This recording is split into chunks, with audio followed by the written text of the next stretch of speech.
Well, first of all, I'd like to compliment the Cookman because they gave us everything we could handle these last 2 days, and we won a very emotional game Saturday night against South Florida.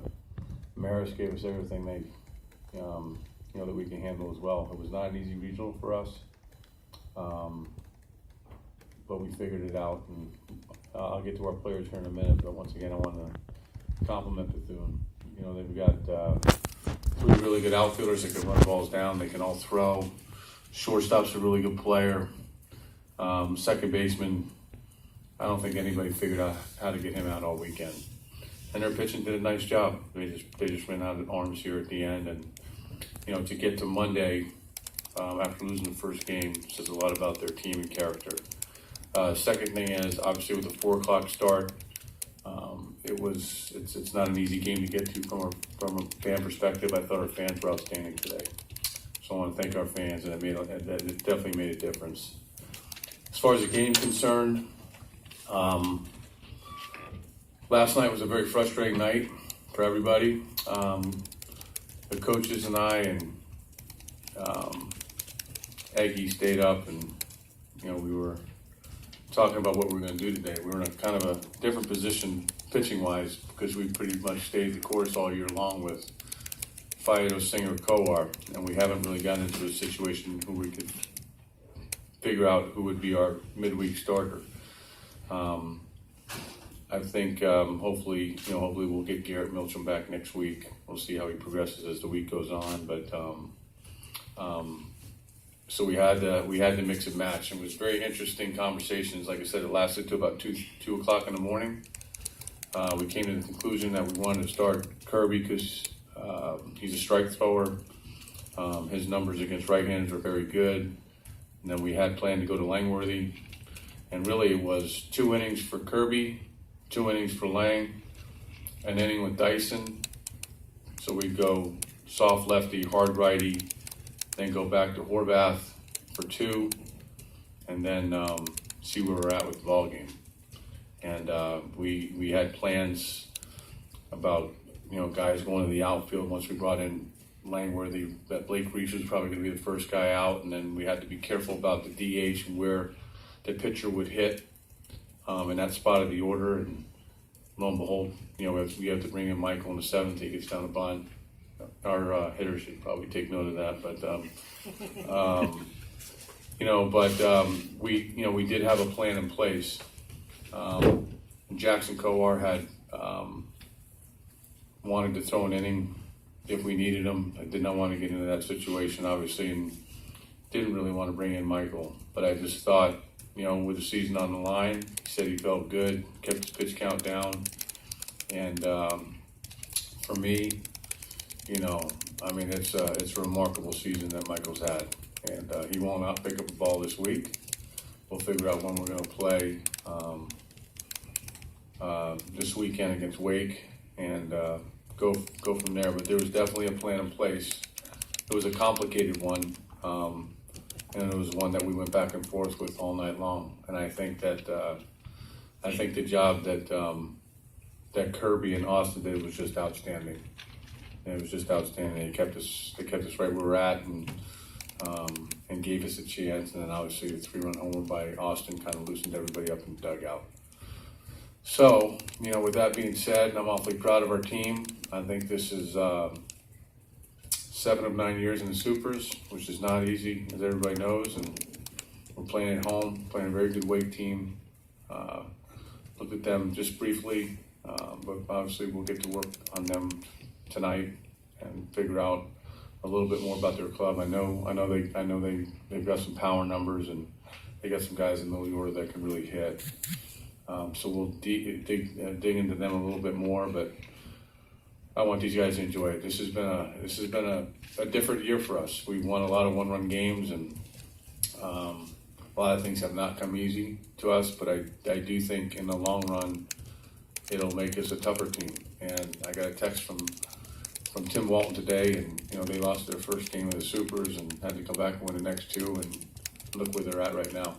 So hopefully all the adversity that we've had, even though our record is really, really good, 45-17 now, there's been a lot of games we've had to grind out. So I'm awfully proud of our team, our players. You know, they deserve all the credit they get, and we're excited about playing next weekend. Was starting Brady at DH a part of that plan, just to have him and be able to put Reese in or put somebody else into DH depending on who was on the mound? Yeah, we were thinking about it was either going to be Garrett or Blake, but I didn't want to blow Garrett that early. I think it was 2 outs, nobody on. I wanted to save him for later in the game in an RBI situation. And I knew that we were going to use Blake as our first outfielder if and when we went to Langworthy. So I wanted, it was the only move to make at that point. If it was an RBI situation, Garrett would have hit right then. What does it say about Austin's performance? That I think you said you only planned to go 2 with him, but he was able to throw 4 innings and just the 1 run. It's great. You know, it's a different look. You know, they proved last night they can hit velocity.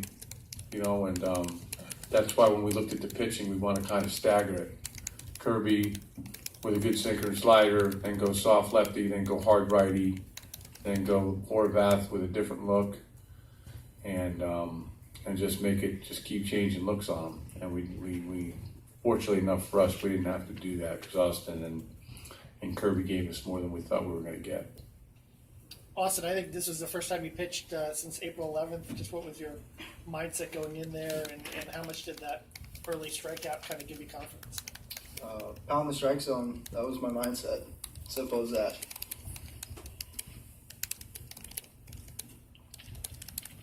Man of many words. And on the home run, just can you take us through that at bat?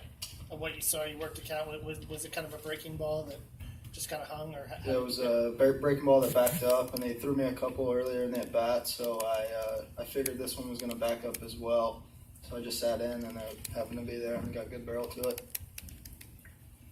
Jonathan, how much did that home run kind of maybe loosen up the rest of the lineup? To that point, you've been 0-7 in runners in scoring position. How much did that?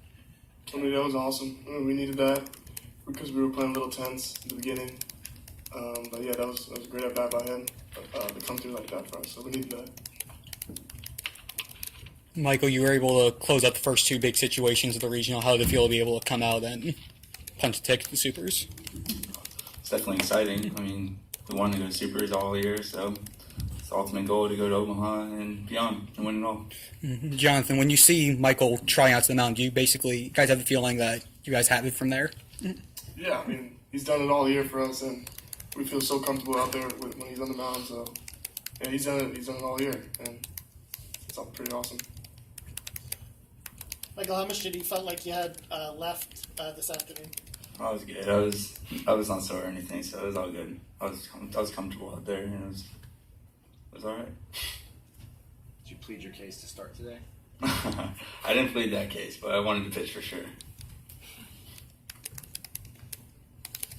So you talked about the emotional game on Saturday, and then today a lot more energy in the dugout to start the game. All the guys were pretty fired up, and saw you a couple times go down and clap and get them going. Looking for that emotion after what happened yesterday? Yeah, it was a tough night. I'll be honest with you. We left at 2 in the morning, and I go home, and my son's got baseball camp at 9 o'clock in Jonesville. I'm getting all his gear together, and I forgot his bats in the locker room. So I had to drive all the way back to the field, grab his bats, drive home. So I got 0 sleep last night. The idea when we spoke before the game is that everybody, and we lined out exactly how we had planned what we were going to do. That this guy was going to pitch this many, this guy was going to pitch this many. You were going to go back in the outfield when he comes in. Everybody was going to have to be ready each inning. We would, prepare and prep them each inning on what potentially might happen. And I asked Paul Chandler, our strength coach, I said, what do you got on the vibe of the team after stretch? He said it was outstanding. And, that's the other thing that sometimes gets overlooked. You got the players and the coaches up here after regionals and super regionals, but, Paul does a terrific job in the weight room and keeps these guys positive when things may not be going their way. And then John McElhaney, has had to deal with a lot of different injuries this year and has done a great job getting our guys back on the field. There's no one more invested in our program than Eggy, our equipment manager, and our managers. Ann Hughes, I just gave her a big hug after the game there, and I continue to get text messages from Scott, and Chip's been behind me, since day one. Jeremy's texted me. I saw him in the weight room today, and it's just a collective group. It's a collective group, and you can't make a run like we have. Be one of the top, 16 teams playing 7 out of 9 years without having everybody involved. It's the players, they have to play, but there's so many other people behind the scenes that play a huge role that don't get the recognition that they obviously deserve. Austin, their outfield was ran. You guys gave them a lot of good shots, and they ran it down the last couple of days. How hard was it to not get frustrated with the fact that it looked like stuff was in the gap, looked like stuff was going to die, and they kept running it down? It can be very frustrating at times, but if you're hitting the ball hard, that's all you can ask. The holes will find themselves. So, Sully, what's it say about a freshman being able to handle such a huge role in such a big game? I know it's 60 games in, but still a freshman. Are you talking about Austin? Well, once again, I've seen him play since he was a freshman. There was talk about starting him last night as well. He's just a gamer, as simple as that. He does a lot of things well, and I'll say this: it does not surprise me that he pitched 4 innings today. I was hoping for 2. Now, keep in mind, like Kirby and Austin and Tyler Dyson, some of these guys that haven't pitched as much, they pitch every week on our off days. So we inter-squad each week, and they still go to the mound and throw an inning or 2. So it's not like they haven't been throwing live; they've been throwing to our hitters. But I said before he got here, he's a special player. He's got a knack for rising to the occasion, and he's going to have a great career here. Austin, I'm sure you had some good days in high school, but how does this compare? It's amazing to go out there and produce for my team like that and give us a chance to make it to the Super Regionals. Coach, your pitching setup with Alex and Brady going in the regional. I know that they won't announce what day you start. Does it shake up that way based on how they do it? Yeah, I mean, if we play Friday, Saturday, Sunday, Alex gets one day's less rest. He pitches Saturday, he'll pitch Friday. And so he pushes to Saturday, he gets his full rest. Same thing with Brady. He pitched on Sunday and he pitches on Saturday. It's 1 day's rest, 1 day's less rest. And if they do it the other way, he's got his full 7, so they'll be ready to go. But that'll be the rotation. We'll go right back to where we were. You mentioned something was wrong with Milchin. Is that from an arm perspective, pitching perspective? Yeah, it's just a little fatigue. He'll be fine. He'll be fine. Just being, they're young. When the kids are like this when they're young, you just can't rush them back. And he's been doing his own program and feels fine. And we'll see. We'll monitor it. But certainly, we're not going to push anybody that's not ready. Coach, it looked like the type of game that was going to maybe turn or break one way or another on a play like that pop up that Mike hit. Was that not surprising at all to you that it turned on a kind of a strange play like that? Yeah, you don't see it very often. I mean, it's unfortunate because the first base, he had a heck of a weekend defensively. I mean, we had some balls hard yesterday that he just smothered and, picked a couple balls from their infielders, and he had an outstanding weekend defensively. So it was just a weird play. Mike's running at the same time. It's kind of like the same play that Dalton, I think, had, was it South Florida when he was going to his left? Was it South Florida? I can't remember. But there was an interesting play that way, too, where the runner was coming in second and Dalton was going to his left and it looked like a double play ball, and just kind of weird. Or maybe it was Marist.